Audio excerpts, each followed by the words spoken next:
Well, how's it, guys? Welcome back. We are in Imola, at the actual Imola motorcycle track in Italy, and we found this walking around. Kan jy Afrikaans praat? Klein bietjie. So a klein bietjie. Yeah. Well, we're going to stick to English because my viewers are English. Darren, nice to see you, boy. Tell me, what are we looking at? This is a lacquer event. It's exciting. This is quite a machine we're looking at here. What is it? Tell me a little bit about it. Yeah, so we're here in Imola today doing the press launch for the new Dragster 700 Italjet. And I mean, I've been lucky enough to get out on track this morning and do a couple laps. And yeah, what a weapon. It's a super cool bike. And I mean, it looks amazing. And to ride was absolutely super fantastic. Cool. Yeah, so it's a cool event to be here with all the journalists. And that's cool. Yeah, it's really nice. And from here, you go off to, you're telling me just now, you got quite a trip ahead of you. Yeah, we still got 6 rounds left. So on Monday, I'm out of here on my way to Japan. We've got the Asian tour, which is Japan, Indonesia, Australia, Malaysia, and then we come back to Europe for the last 2 in Portimao and Valencia. You guys are going to do a lot of mileage. Yeah, plenty of flying. Cool. I see there's a lot of people pointing cameras getting ready to talk to you as well. Thank you, Darren, for your time, but it's always such a time to see you. Thank you, and guys. We wish you all the best. It. You're going to do better, but you're going to do a lot better. We know it. We were right behind you. South Africa's behind you. Go Bokke. Thank you, bud. Appreciate it. Cool. Thanks a lot. Okay, so that was then. This is now. We're now back in civilization. In other words, South Africa. Sean, okay, first of all, tell us about this. I mean, Italjet, famous scooter manufacturer, currently scooters, not like others which are for sort of more fuel economy and light, easy transport. They sort of build performance scooters, which in South Africa is a bit of a foreign concept, but they are super cool. We've already on the show had their 200. We've had these Dragster 300s. They are super, super cool. I mean, some of the coolest motorcycles we've ever ridden in our lives. But now they're taking this to a whole new level. Now tell us about it. You went to Imola to ride this. What is this? What happened? This is the new 700 twin. Okay, so that's 700 cc's, twin cylinder. But the biggest thing with this is not a normal maxi scooter. It's not. In fact, it's not a maxi scooter. Yeah. It's what they call an urban sports bike, an urban super bike. All right. And where the big thing comes with this, it's got a 6-speed box and clutch. And a quick shifter. And a quick shifter, which is switchable. Yeah. So you can switch it on and off. We didn't have it switched on when we were going around Imola, but it is there. And it's just packed with tech. Yeah. So run through it. You've got this lacquer trellis frame. You've got Brembo brakes, Mazzocchi front shocks, Öhlins steering damper. Standard, eh? Öhlins rear shock. Everything's adjustable. And then... And I was going to say, you got a Kropovic that looks like pipes off a Ducati V4 Panigale. It's kind of. We're looking at Panigale in front of us. Yeah. But it's kind of meant to, because there is a tie-in. The original guy that started Italjet, I can't think of his first name, but Mr. Tortellini actually worked for Ducati back in the day, back in the 50s. Yeah. So they've always had that close tie-in with them. So yes, they wanted to look like a Ducati. It's even got these flipping pretty wings and etc. But yeah, so the Acra is standard, full Acra. It's got a link pipe to make it a little bit more noisy and a little bit better performance, because this is actually the decibel restricted one for homologation. So it gets a lot better than what it actually comes in. That's the only add-on there that you have to put on yourself, but you do get it in the box. But Pirelli Rosso Corsa tires, like I said, Brembo brakes. Then it's got other little interesting bits of tech. If you look on the front of the bike and the rear of the bike, it's got forward and reverse facing cameras. Wow, okay. So you can actually record your ride with your mates when you're going around the track. And this is the thing is, we don't understand it in this country. Scooters are commuters and delivery bikes, and in this country. This country, yeah. In Italy, Melossi, which are these guys here who do all the scooter performance parts, have a big tie-in with Italjet, and they run one of the biggest racing series and one of the hottest contested racing series in probably all of Europe. Yeah. At the and this is kind of in that same kind of ilk. It's a sports bike, but you sit like a scooter. So. It's okay, but you were now, just to kind of clarify that, the launch was in Italy, not on a nice little ride through the countryside. No. It was at Imola. in Italy. Now tell us, what was it like to actually take it around a racetrack? Was it a little bit weird? So you get on the bike and it sits like a scooter. You literally sit like this and you think, okay, but then you feel the levers and hang on, this one feels like a clutch. And with all of us, our left foot starts looking for the clutch, for the gear lever, and you get going and you let the clutch out, and you can feel this bike's got a little bit of something there. It's got a bit of power. Which it hasn't. When you roll on it with a normal maxi scooter with a CVT box, there's always that lag and that sort of whine as it sort of picks up and goes. This one, the response is immediate. You get out, hit the track, first corner. I had to learn the way around the track. So there's a couple of times. Imola is confusing. Yeah. Yeah, there's like elevations and round corners, and also it's an exciting track to ride. Yeah. But there's a couple of times where I misjudged the corners, I misjudged braking marks, and I was just trying to focus on where I'm going and etc. And a couple of times where I had to really grab a handful of hooks, and the front grabs down beautifully, and the whole bike, with the Mazakis in the front, the whole bike just tips in beautifully, let go, come out the apex, and you just back on the gas the other side, whack through the gearbox, back down through the gearbox, and it gives this beautiful burble, rumble, grumble from the exhaust pipes as you come in out off the gas or back on the gas. Tilting into a corner. You have a look at this one. This is one of the actual bikes, like we said, from the launch in Imola, and that's gear lever on that side is ground down. It's got ground marks, and it's so they're actually scraping bits. That's how far you're leaning. That's how far you're leaning into it, and that's how far you can lean into it. I've scraped bits on a scooter before, but it was never intentionally, and I didn't do it too often after that kind of thing. So yeah, it's. But the thing is, it's responsive, and it turns and it stops and it goes. It gets off the line quickly. So yeah, it's a fun. But the whole thing is understanding this sitting position and doing this. Yeah. My biggest challenge was what to do with my knees, because on a traditional super bike, you hook into a corner and you throw your shoulder and put your knee out.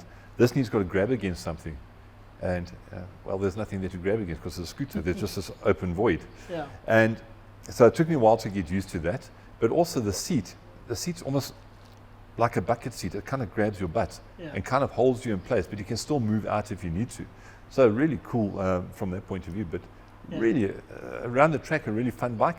But I do think, and we're going to get this bike from Italjet South Africa, and we are going to go do a proper test with it on the road, because anybody can go around the track and tell you how great it is. And this thing is really great around the track. Okay. So. Yeah. Good news. Okay, so as Sean just said, this is actually one of the bikes from the launch itself. It did go around the track. In fact, you were saying this is the first bike out of Italy. Yeah. So all the others are still in Italy. This is the first one. Italjet South Africa flew this bike in a week after the launch. Oh, lovely. Yeah. So this one is going through homologation, the local homologation. Yeah. Two things. When is the main shipment arriving? And the price. Oof. Yeah, look, the main shipment, Dominic from Italjet South Africa was hoping now in December or really early January, but it has been moved on a little bit, purely because of a couple of production delays, and also there's a delay on the homologation, actually on the link pipe, where the trick is, but they are busy working through it. So he's hoping the first couple of weeks of next year, the bike should be here. And the price, you initially think, goodness, that is quite a bit of money at 350k for this particular model. Then you also get one in the Grassini next to you there. You get a Grassini wrapped one, which is about 20k more expensive. Okay. But when you consider you got the full Akaprovic standard, you got full Brembos, you got full Mazaki, you got Olin steering damper, you got Olin's rear shock. Olin's rear shock. Also, I noticed there's a bunch of stuff, like you got these clear covers and just anodized bits and all of that. All 100% standard. I mean, that all looks like it should be aftermarket, but it's all standard. 100, all standard. Yeah. And there's also got the forward and rear-facing cameras, all standard that you get with you get an app for your phone, and you can actually record your rides and when you're riding with your mates. Yeah. So no more having to stick action cameras on your helmet and trying to. Our biggest bane in life is trying to find somewhere to mount the damn things when you're trying to film. I think we can get one of these on the bike shows, or the camera bike, a full-time camera bike. That could work. Look, if Ignition TV's got the budget, why not? Come on, Italjet, help us out here. So there we have it, ladies and gentlemen. Sean went to the world launch. So this is more of a kind of an introduction. We will do a more in-depth test where we actually ride probably this bike in South Africa, give it a bit more of an in-depth test. We very much look forward to that. Until then, look out for Italjet. This model arriving in January, probably towards the end of January sometime. You can just hit them up on their Facebook page, Italjet South Africa, Italjet-SA or something. There we go. Yeah. In the meantime, thank you very much, Sean. Thank you, Don. That was lekker.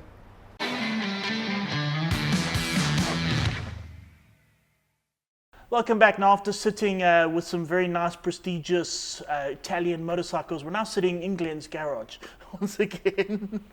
What's wrong with this prestigious motorbike? No, you're wrong. I mean, this is real life here going on, ladies and gentlemen. The man cave. Men always sit on paint buckets in their garages. Of course, and the more we sit, the faster we go. Exactly. That's what counts. I got to tell you that Italjet looks like a barrel of fun. It does look like I a look barrel very of fun. forward to riding it, and I'm pretty sure we'll get one soon. Look at 350,000 Rand. It's sort of kind of specialist, but I envy the people who buy them. Absolutely, It's going to be so 100%. cool. Anyway, moving on to more Italian prestige, Ducati. Now, you might know Ducati's done a bit of a regime change here in South Africa. They're moving from an independent importer to going under the VW Africa group, which is very exciting. I mean, they're not going to put Ducatis next to Polo Vivos. Don't worry, they've got their own dealership network. We've covered all of this. Yeah, absolutely. But great backup, great support. This is very exciting. Yeah. But the news piece is there's a new Monster coming. There's a new Monster. New Monster. Yeah, new monstrous Monster. Yeah. Now, Monster, they introduced the first one in 1993, and it sort of started this whole sports naked bike thing. That was a Monster 900, then they did a Monster 600, a Monster 400, 1200, every kind of Monster you can ever think of. And they're always fun. Yeah, they're always good fun. Always really good. And then suddenly in 2023, Ducati kind of said, stuff this, and they just made one Monster, and they called it the Ducati Monster. So it's the Monster, that's it. Yeah. And then again, they have the Street Fighter V4 and all of that, so that's and Street Fighter V2s, but now it's just the Monster. Now there's a new one. What they've essentially done is taken the new 900 motor out of what is now the Panigale V2, Multistrada V2, Street Rider V2, and put it in the Monster. So interestingly enough, it now goes from a 937cc V-twin, which was the previous Monster, to 890 V-twin. It's weird how that's happening, huh? No, but they seem to everything in these mid-range bikes. They're kind of toning it down a bit. A lot of it is down to the Euro 5 plus emissions. Yeah. They have to meet that, and as we've said on the show over and over, those emissions. It must be so painful trying to meet those, and they seem fairly pointless when you consider the jumbo jet flying over the shed right now. Yeah, we all keep saying, I mean, to make this much difference in the weather, they're giving the engineers a job this big. But it's still looking kind of promising. I mean, okay, there are a few little things. The horsepower has gone from 111 to 110. Yeah. But it's also 4 kilograms lighter, if I'm not mistaken. The whole bike is 4 kilograms lighter. Starting with the motor, which is weirdly 5.9 kilograms lighter. So it looks like they've taken the whole chassis and kind of beefed it up by 1.9 kilograms. Yeah. So it's going to be lighter, 175 kilograms, they say. Also, what they say is that they're going to be fleshing out the mid-range quite a lot, the bottom end mid-range. So even though it's not making the sort of peak power, the actual the mid-range and all of that. That's where you ride a naked bike anyway. You don't need mad end horsepower at the top. You want that nice roll on grunt, the good mid-range to overtake. And anyone who tells me the Ducati doesn't know what they're doing can bugger off. Look what's happening in MotoGP. Ducati clearly know what they're doing. They certainly do. But from 2023, I mean, the Monster became kind of smaller, lighter. This one looks even more sleek than the previous one. It's very pretty. It's not a huge difference, but you can see, especially the tail, it's got more sleekness to it. So it's a small, compact, very easy to ride, extremely fun motorcycle, even with the smaller 900. I mean, they did away with the old 1200 and all of those. But it's an extremely fun bike to ride. And this one, I mean, with more kind of mid-range, let's be honest, on a naked bike like that, you're more interested in mid-range than you are on top end. 100%. And this is going to be good fun. Now, okay, naked bikes aren't the biggest thing in South Africa, but what is big is adventure motorcycles. The good news, Kawasaki's bringing out a new one. You might remember the name KLE. Yep. That was sort of, okay, you got the KLR, you got the KLE. The KLE was sort of a little bit more off-road than the KLR, if I remember correctly. No, the KLR was more off-road. It was the other way around. The KLE was a fantastic bike, also parallel twin, but a little bit more street-oriented, softer off-road. But this new one looks like the Well, I was business. going to say, I mean, they've And sort of done away Kawasaki with that. fans across the world Oh, yeah. are rejoicing. It's all over the I know. place. Yeah. So this one does look very off-roady. It's the new KLE500. What it essentially does, it inherits the 500cc parallel twin motor that we see in the Ninja, the 500 Ninja, the Z500, all that kind of stuff. Let's just see. So parallel twin, it's a 451cc technically, 51 horsepower, 43 newton meters of torque, which is sort of bang on. It sounds as far as I respectable. can see, It sounds yeah. very respectable. They say it's inspired by the KX range, which is all the proper enduro and the motocross bikes. It's got some really, some interesting stats. It looks about right. 21-inch front wheel, 17-inch rear. They haven't gone for the bigger one, but still 21-inch spoke wheels, tube tires, all that kind of stuff. What is also okay, KYB suspension. We like KYB. Absolutely. It just seems KYB just has been on a roll this last sort of decade or so. 210 millimeters of travel, which is really not bad at all. Not That's bad. that's It kind of ticks all the bang on. boxes. Let's see what it's like in the real world, though. They're expecting delivery here around, what do we see, April? March-ish. March, April? Yeah. March, April next year. And believe me, this is what Kawasaki fans have absolutely been waiting for. And maybe it's a start of a new generation of adventure bike Well, I hope so. for But we are seeing Kawasaki, more of because they this. haven't had anything for a long time We now. are seeing more of this. I mean, where because of Europe, traditionally it was sort of very soft off-road Correct. adventure bikes. We're seeing more and more proper Absolutely. off-road machines. Yeah. There's some other interesting stuff. So there's going to be a 60-litre tank. There's going to be two versions, the sort of standard one and then an SE version. Yeah. The SE version's got a larger screen, TFT dash, LED indicators, hand guards and a sump guard. So that's the one us South Africans definitely want. You want go But straight for that as one. I understand it, they're bringing in both. So one will be at a slightly lower price Yeah. point, and then you can outfit that yourself. So it's all good. And there we go. The only, this I do find funny. There are 4 different seat options. You've got the standard, you've got the lower. Then they've got a raised one, obviously. Then they've got a flat option. There we go. Now, flat is what motocross riders like, Yeah. so you can move forward Instead and back. of a comfort seat. Yeah, exactly. I'm not a big fan of a comfort seat. I do prefer being able to move around a little bit. So this is Kawasaki genuinely entering the proper off-road adventure market. We are very excited. The only thing we haven't actually announced is the weight. There's no claimed weight yet, but how heavy can it be? It's still very, very new. I think it's going to be a lot of fun. Yeah.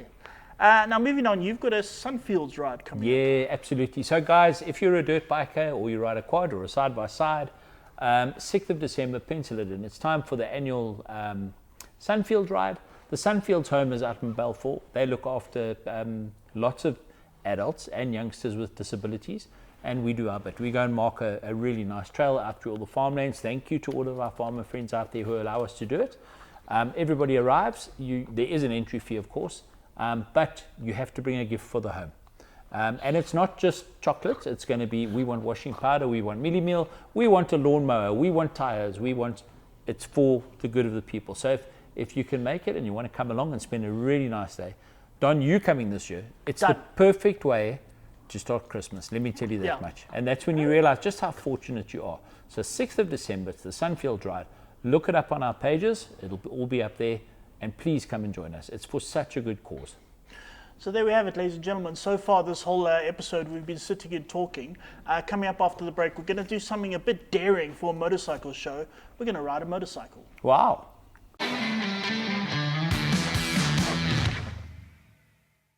Hello and welcome to the riding part of the show. We're actually going to ride a motorcycle. Today I'm on Ferrari, my fearless hero X-Pulse.